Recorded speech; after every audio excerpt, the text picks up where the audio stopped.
Lily, also known as Lal, lived in Shropshire for most of her life. From early childhood, my life's ambition was to write and create my own books and be able to illustrate them myself. The daughter of a clergyman, Lily was home educated and saw her brothers go on to Oxford University, but this opportunity was never open to her. I was struggling to educate myself by reading English classics and all the archaeological works I could borrow or acquire, and I was enrolled into Shrewsbury Art School 2 mornings a week.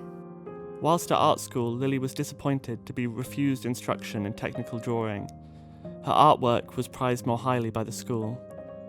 Lily became a skilled artist and spent time drawing and painting in the landscape.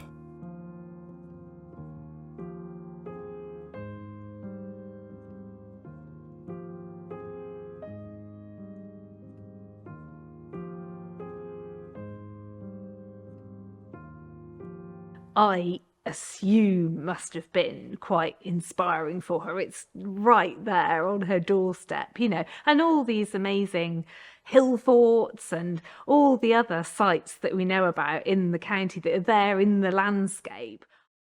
So all those kind of things probably together, cumulatively, would sort of have set her down the route of scrabbling around in mud. Like many young women, Lily's future changed on the outbreak of the First World War. After first completing a secretarial course, she went to work for the General Post Office in London and later joined the Women's Land Army in Shropshire. This experience further developed Lily's organisational skills, which she later put to good use as an independent archaeologist.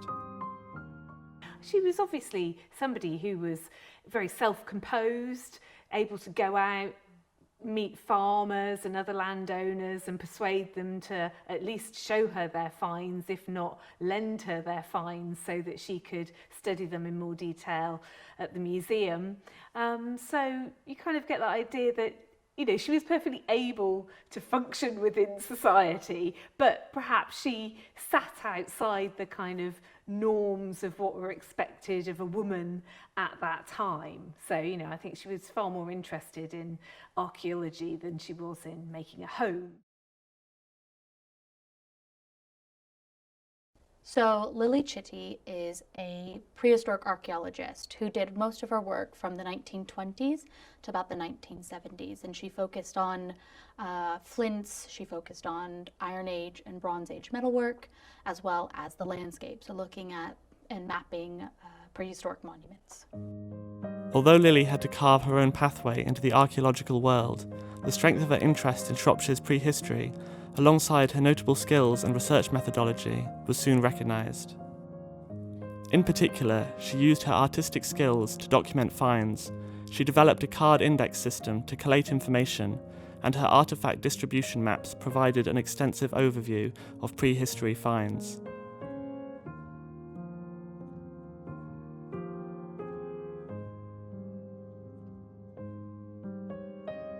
In 1924, Lily became the Ordnance Survey's honorary correspondent for archaeology in Shropshire, and in 1926 the local contact for the Ancient Monuments Board.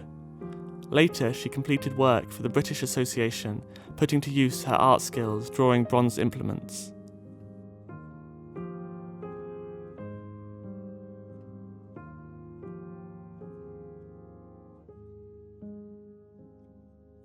She was mapping where finds were located, where they'd come from, placing them, comparing, say, a Roman site with an Iron Age site, with maybe a Saxon site. So really seeing where were people, trying to quantify at what time people were in particular locations, where the evidence is coming from.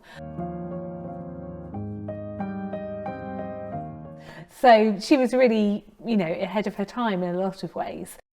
And, that meticulous recording of different stratigraphy and layers as things are excavated, that wasn't really something that had happened that much before then. So, her card indexes, recording it all, comparing it all, was really invaluable.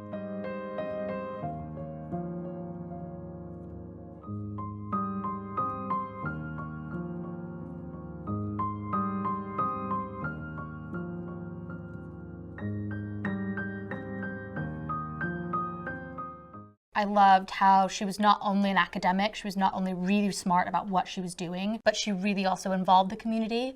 She really got them involved. She really got the information out there. She worked with schools.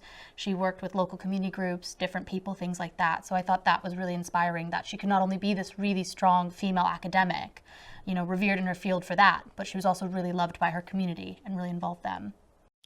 Whilst Lily's work was highly valued by museums and established archaeologists, her contributions to publications were not always acknowledged.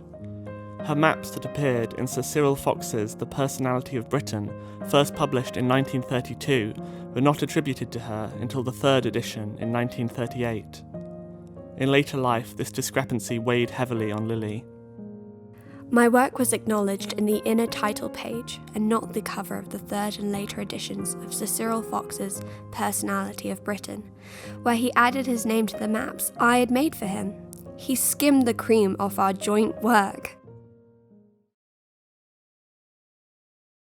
Pioneering, I suppose, might be a word to describe her, because, you know, she was working at a time when there were very few women in archaeology, and, you know, it was very much a kind of man's world.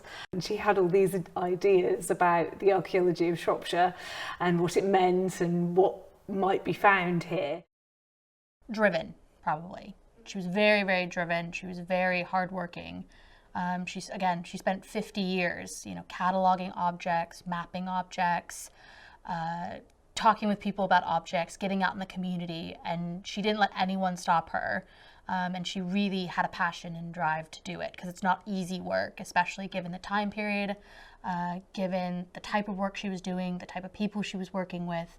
So definitely driven, for sure.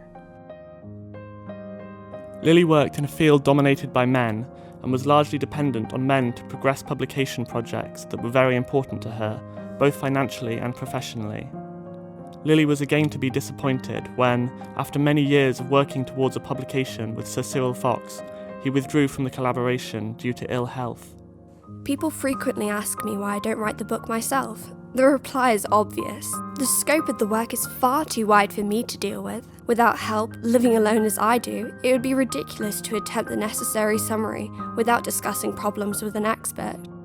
The book, on which I have expended a lifetime's unpaid research, needs the breath of the lion to make it live.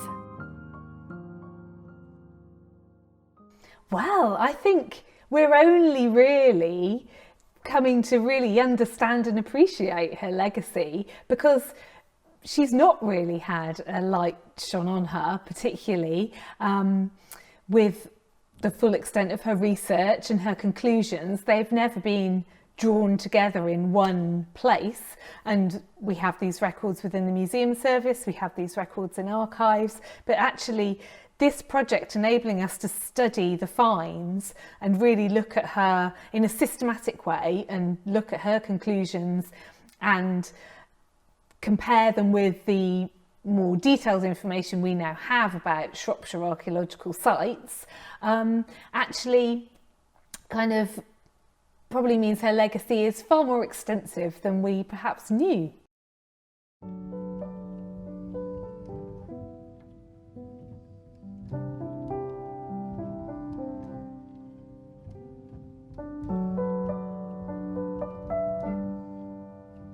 Lily said her greatest award was the collection of essays written by colleagues and presented to her in 1972.